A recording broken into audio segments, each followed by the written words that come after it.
Hola, ¿cómo están? Yo soy Fanny. Bienvenidos al podcast de Random Mundo, en el que encontrarán historias de misterio, anécdotas reales increíbles y contenido no apto para cardíacos. 3, 2, 1, comenzamos. En esta ocasión presentaremos sinopsis de historias de terror de escritores famosos. Qué bueno que están con nosotros. Comenzamos. El guardavía, de Charles Dickens. Los protagonistas de esta historia de terror son el mismo narrador y el guardavías, un hombre que debe pasar toda la noche en una caseta a pocos metros de la boca de un túnel. La primera vez que el narrador ve al guardavías, lo llama desde arriba de la hondonada. Oiga, ahí abajo! Palabras que inquietan visiblemente al hombre. El narrador vuelve a visitarlo la noche siguiente y, más confiado, el guardavías le confiesa el motivo de su desasosiego. Un espectro se aparece en las vías del tren, cerca de la boca del túnel. Solo él puede verlo y al oírlo cuando grita, oiga, ahí abajo! ¡Cuidado! No logra contemplar su rostro, pues lo oculta con el brazo izquierdo mientras agita el derecho. Tras la aparición del espectro, siempre ocurre alguna desgracia. Después de la primera ocasión se produjo un accidente ferroviario y murieron varias personas, mientras que, tras la segunda, murió una joven pasajera. Lo que más aterroriza al guardavías es que ha visto al fantasma por tercera vez y no sabe qué nuevo horror se avecina.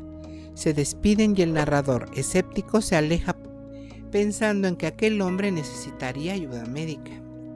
Al día siguiente, mientras está paseando, el narrador ve a varias personas cerca del túnel.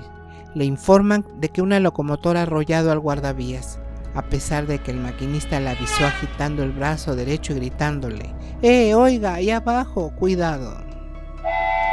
Gracias por estar en Random Mundo Paranormal. La pata de mono, de W. Jacobs. The Monkey's Paw es un relato de terror que W. Jacobs escribió en 1902. Stephen King se inspiró en él para su novela Cementerio de Animales. Varias versiones de este cuento han aparecido en diferentes series televisivas, en Historias para no dormir, en Cuentos de la cripta e incluso en Los Simpson. He aquí el resumen. Los White son una familia inglesa compuesta por el padre, la madre y su hijo Herbert. La historia comienza con la visita del sargento Morris, un amigo de juventud del señor White. Mientras conversan, el militar empieza a recordar varias anécdotas y entonces menciona la pata de mono disecada que llegó hasta sus manos en la India. Les explica que la pata de mono fue hechizada por un fakir y que funciona como un talismán, pues es capaz de conceder 3 deseos. Él ya pidió sus deseos y no guarda un grato recuerdo del asunto, por lo que desea deshacerse de ella. La arroja a la chimenea para evitar que pueda dañar a más gente, pero el señor White la rescata y entrega unos billetes a su amigo para formalizar la compra. Piden el primer deseo, 200 libras para saldar la hipoteca.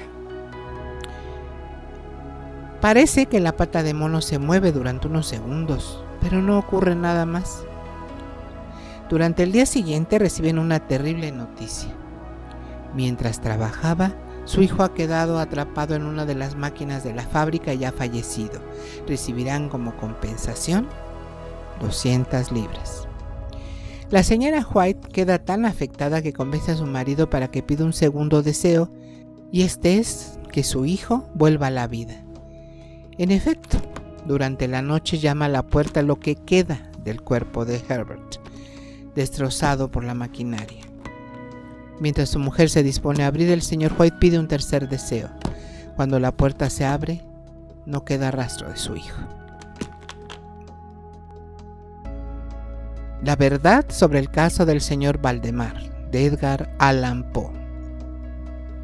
El extraño caso del señor Valdemar es un cuento de terror de Edgar Allan Poe, por primera vez en 1845. Causó polémica porque muchos lectores creyeron que estaba basado en hechos reales y que se trataba de un reportaje periodístico en lugar de una historia de ficción. Aquí el resumen. Gracias por estar en Random Mundo Paranormal. El narrador de esta historia de miedo es un médico que desea mantenerse en el anonimato, por lo que solo indica que se llama P, el doctor P, que es un experto en hipnosis. Propone un interesante experimento a su amigo, el señor Valdemar, que está enfermo de tuberculosis. Desea hipnotizarlo cuando se encuentra al borde de la muerte. Valdemar accede y a pocas horas antes de su muerte, P lo hipnotiza con éxito. Pasan los días y su cuerpo se va poniendo rígido, su rostro adquiere una expresión cadavérica y su carne empieza a descomponerse. Pero el señor Valdemar sigue respondiendo a las preguntas del doctor. Su voz sepulcral parece proceder del más allá cuando afirma: estoy muerto. Después de pasar 7 meses en este estado, el moribundo suplica que lo dejen en paz y P decide sacarlo del trance hipnótico. En el instante en el que es liberado, el cuerpo de Valdemar se descompone en una masa viscosa y casi líquida que se derrama sobre la cama.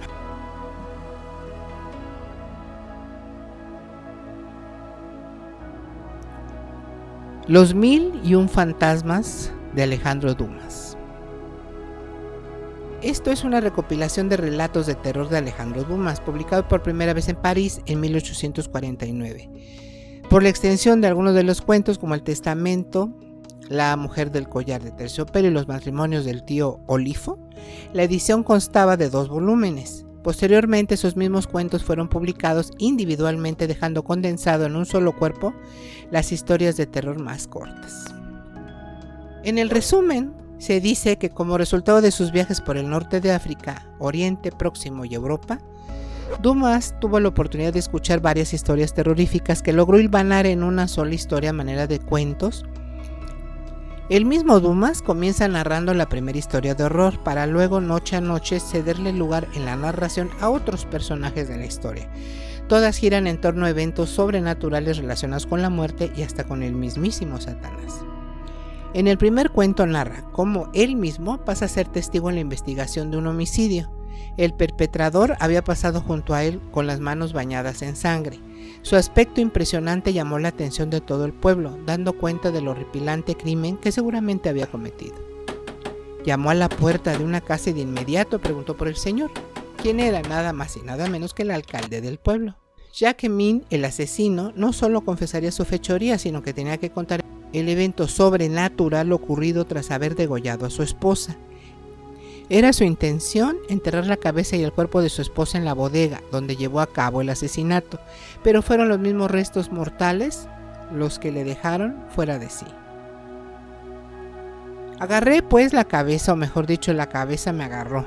Mire, dijo Jacquemin al inspector y el alcalde en el lugar de los hechos. Era notorio el mordisco que la cabeza aún viva le había propinado al asesino. Y no solo eso, de sus labios todavía pudieron salir algunas palabras para increparlo.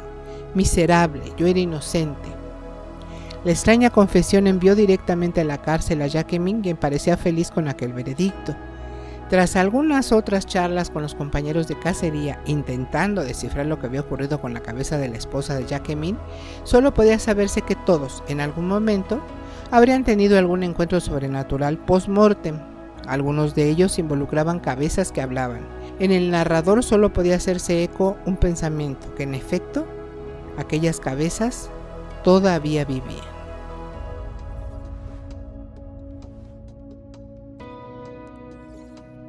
Grandes escritores, grandes narraciones.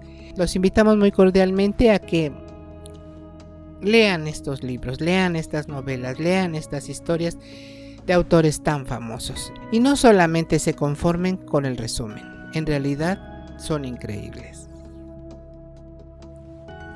Gracias por llegar al final de este podcast. Esperamos que les haya gustado. No olviden suscribirse y darme un like. Nos veremos muy pronto.